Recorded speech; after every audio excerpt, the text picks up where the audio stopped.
Sir आपकी मोमल की washing machine वाली हाँ, मोमल की वॉशिंग मशीन। प्रदीप जी आप माइक पर विराजित हो। जी ऐसा प्रदीप जी की वो कथा लंबी है, लेकिन मोमल ऐसी वॉशिंग मशीन बनाती है ना जी कि जिसमें जिसको डालो वो सब क्लीन होके निकलता है। जी क्या तो बात कई लोगों ने इसको पार्टी से जोड़ा। हाँ नेचुरली आपकी तीनों चीजें मुझे कहीं ना कहीं हिट करती हुई नजर आ रही हैं तो कि अब मैं जी उसमें कुछ नहीं कह सकता, क्योंकि इससे पहले जो कवि की मनोहर कहानियां लिखी थी ना, जी तो कवि की मनोहर कहानियां ये अपने आप में फिर एक बहुत बड़ा व्यंग हो गया। मतलब मतलब आपका क्राइम, टाइटल ही हाँ सब कुछ कह देता था। मतलब आप देखिए, एक पोएट के जो पाप हैं और मनोहर कहानियां और उसकी मनोहर कहानी क्राइम है क्राइम जी है। मतलब ऐसा कहते हैं कि भूख आपकी, मतलब इसलिए मैं आपका मोमल वाली बात पे कह रहा हूँ जी कि वो जो कंट्रास्ट है मोमल की वॉशिंग मशीन का भी, जी या आलू का सोना जो उसमें है, हाँ। आलू से सोना बनाने की मशीन। मतलब आप देखें ना, आलू से सोना बनाने की मशीन, तो क्या होती है कि एक दिन लैला जो है वो, सोनी महिवाल, ये सब कैरेक्टर हैं उसमें, जी तो वो सोचते हैं कि चलो आलू से सोना बनाते हैं। आलू से सोना बनाते जाते हैं, लेकिन एक दिन हालत ऐसी होती है भूख की वजह से, आलू चाहिए। तो उसके बाद वो उल्टा काम कर रहे शुरू के सोना डाल के आलू निकाल रहे हैं, आलू निकालने की मशीन उनको चाहिए। आप कार्टूनिस्ट होते तो मुझे लगता है बहुत सारे लोगों को अब तक कहीं छलांग लगा के आगे निकल चुके थे। नहीं व्यंग्य ही नहीं सर, एक अभी आप जो काम कर रहे हैं कि बचपन में कई लोगों ने या जवानी की शुरुआत में जो नॉवेल्स पढ़े थे, जी जी नाम पढ़ते थे वेद प्रकाश कंबोज, वेद प्रकाश शर्मा, परशुराम शर्मा, जी जी केशव पंडित, हाँ ये लोग कौन थे, सोचते ही रहे हैं। तो उस पे आपकी एक किताब आ रही है सर। हाँ बिल्कुल, उसके बेगमपुर बारे से में दरियागंज। जी बेगमपुर से बेगमपुर से दरियागंज। क्या बात है, दरियागंज में ये सब छपती थी। हाँ, जो असल में क्या था, दरीबा में छपती थी जी और मेरठ में बेगमपुर वो जगह है जहाँ से आप दिल्ली से आते हैं तो बेगमपुर से होके गुजरते हैं। कई लोग कह सकते हैं कि बेगमपुर पे थोड़ी ये उपन्यास बनते थे, जी लेकिन जिंदगी में किसी भी चीज पे जाने के लिए कहीं से गुजरना तो पड़ता ही क्या बात है, क्या बात है, जिंदगी में कहीं भी जाने के लिए है, कहीं तो गुजरना पड़ता है। क्या बात है। तो अब बेगमपुर से गुजरे हैं, दरियागंज से गुजरे हैं, ये किताबें इस तरीके से आपके और हमारे जीवन में थी कि हम रेलवे स्टेशन पे से खरीदते थे एक जगह नॉवल, और जंक्शन पे उतरे तो उसको एक्सचेंज करवा लिया, दूसरा 5 रुपए कट के। क्या बात है।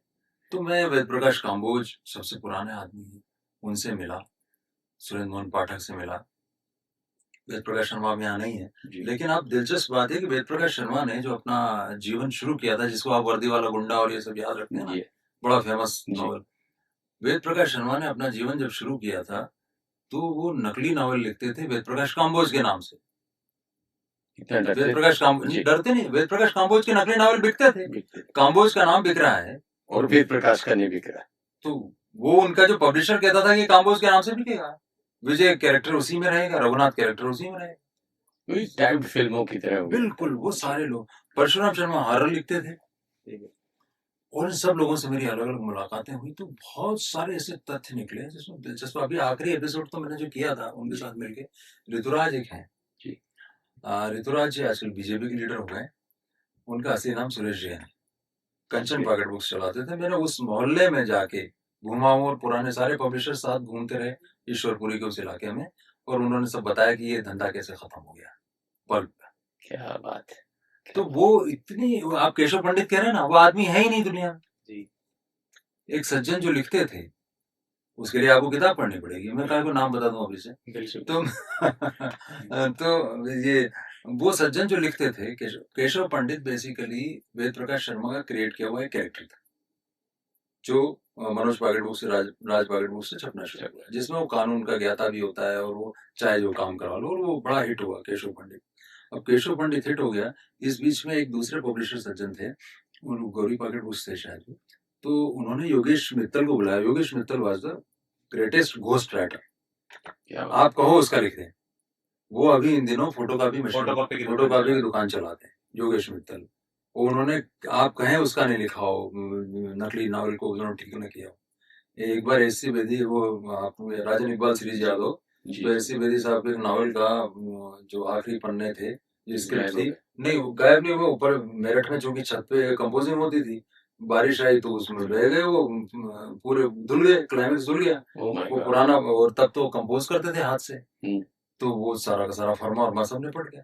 तो योगेश मित्तल को बुलाओ, क्योंकि बेदी साहब तो है झांसी में, वो आ नहीं सकते, और एसटीडी कैसे फोन करते थे आपको पता ही है, इसको उससे मिलाओ, उसको उससे मिलाओ, मुकुल जी तो या सब जानते बहुत हैं। बहुत बहुत तो मतलब जमाना यार। एसटीडी ने बहुत महानतम काम था, और पीपी अपन टेलीफोन ऐसे लिखते थे पड़ोसी के नंबर का, जी। जैसे कि हमारे घर का नंबर हो। अरे वो चिल्ला के बुलाया चिल्ला के करते थे। बुलाते, अब मुकुल जी आइए आपका फोन फोन है, है। और आप बड़े यूं करके पड़ोसी जाते थे। परेशान। अरे हाँ। पड़ोसी परेशान ही रहते थे, उनके चिल्लाने से समझ में आ जाता था दर्द सुर है हाँ। या खुशी की सुर है। कलेक्टर साहब का फोन आया तो बड़े खुश होके बोल लेते थे, हाँ। और वो कोई घर का हाँ, रिश्तेदार तो वो बहन। उनको बनाने पर रात को आ रहा है, तो वो सब करके, और बेदी साहब को ढूंढा गया। बेदी साहब बोले देखो अभी तो मैं नहीं आ सकता भैया, ऐसा करो योगेश मित्तल को बुला लो। योगेश मित्तल ने वहाँ जो प्रूफ पढ़ना होता उन सबसे बात की, ये क्या था स्टोरी, बेसिक स्टोरी थोड़ी बहुत सुन ली, क्लाइमेक्स लिख दिया, सुपरहिट नॉवेल। और पार्टी हुई तो बेदी साहब उनको गोद में उठाए घूम रहे हैं, बोले यार इससे बढ़िया क्लाइमेक्स तो मैं भी नहीं लिख सकता। Great. That's how it is. Very sweet.